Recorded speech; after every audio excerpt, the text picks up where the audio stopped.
تخيل معي، تذهب إلى معرض سيارات، تشتري سيارة جديدة، تدفع ثمنها بالكامل وتوقع الأوراق القانونية. يقول لك صاحب المعرض: الآن هي لك. ثم تهم بمغادرة المعرض. يستوقفك صاحبه ليوجه إليك بعض التحذيرات. ماذا ستفعل بالسيارة؟ كم كيلو تقريبا ستسير بها يوميا؟ هل أنت ممن يقودون بسرعة مفرطة؟ والله أتمنى أنك ما تسافر إلى المنطقة الفلانية لأن لي فيها ذكريات سيئة.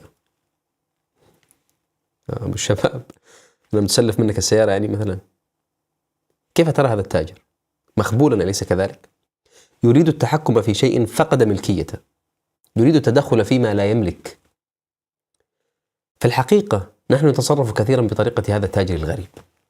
ماذا يقول المؤمن حيال كل مصيبة يتعرض لها أو يسمع عنها؟ إنا لله وإنا إليه راجعون. هذه ليست جملة تصبيرية، هذا ميثاق، هذه حقيقة.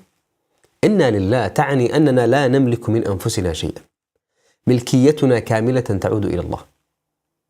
وإنا إليه راجعون إقرار بالمصير الحتمي، وبأن هذه الحياة ليست أكثر من رحلة قصيرة سنعود بعدها إلى مآلنا الحقيقي والدائم. ماذا يعنيني إذن أن أعود إلى الله شابا في 20 أو كهلا في 90؟ ماذا يعنيني أن يأخذني بمرض عضال أو أثناء نومي بعد يوم جميل سعيد؟ هذا شأن الله، وليس من حق أي مخلوق التدخل فيه.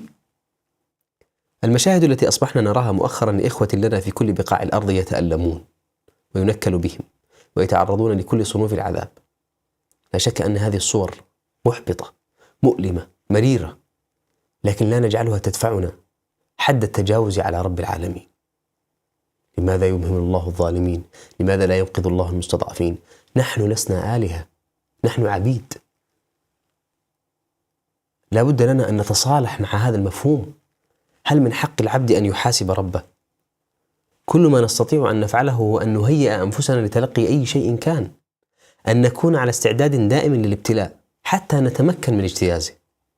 هذا ما يفعله الطالب النجيب، يستعد للامتحان فحسب، لا يفاوض من وضع. لو كان للإنسان أن يلوم الله على فعل، حاشاه وتنزه وتعالى عن ذلك، لكان بلال بن رباح أو عمار بن ياسر أو خباب بن الأرت أو غيرهم ممن عذبوا من أجل الله لا من أجل أنفسهم. هل وقف أحد يحاسب ربه ويقول له: لماذا يا رب؟ لم يفعله، ولن يفعل من يؤمن بما آمنوا به، لأن الإيمان بالله لا يتجزأ. لن تؤمن به في السراء وتكفر به عندما يمسك الضر. إنا لله تعني أن مالنا وأولادنا وأنفسنا هي كلها لله، ولا يسأل مالك عما يفعل بملكه. ألم ترى إلى الذي يخرج من تحت الأنقاض بعد رميها بأشد الأسلحة تدميرا وأكثرها تطورا، لا يعرف شيئا عن أهله، فاقدا كل ما بناه وادخره، لا يحلم من أين سيسد جوعه ويروي عطشه بعد دقائق، وأين سيبيت ليلته. يخرج فيقول: فداك ربي حتى ترضى، اللهم لك الحمد حتى ترضى، اللهم لك الحمد. لا يحصل الخريج على شهادة التخرج قبل اجتياز الاختبار، وكذلك المؤمن لا يحصل على شهادة الإيمان قبل اجتياز الاختبار. يقول الله: أحسب الناس أن يتركوا أن يقولوا آمنا وهم لا يفتنون. هل تريد أن تحمل شهادة دخول الجنة بغير امتحان؟ هذا تماما هو حال من يعترض على ابتلاءات الله. كلمة ابتلاء أصلا تعني اختبار. لن يتم إثبات إيمانك قبل أن تخضع للاختبار، والله وحده أعلم كيف سيكون اختبارك. من الناس من يختبره الله في ماله، ومنهم من يختبره الله في صحته، ومنهم من يختبره الله في ولده، ومنهم. نحن جميعا في لجنة امتحان واحدة. مدة الامتحان غير معلومة، ونماذج الأسئلة مختلفة، ولا سبيل للنجاة إلا بتجاوز الاختبار.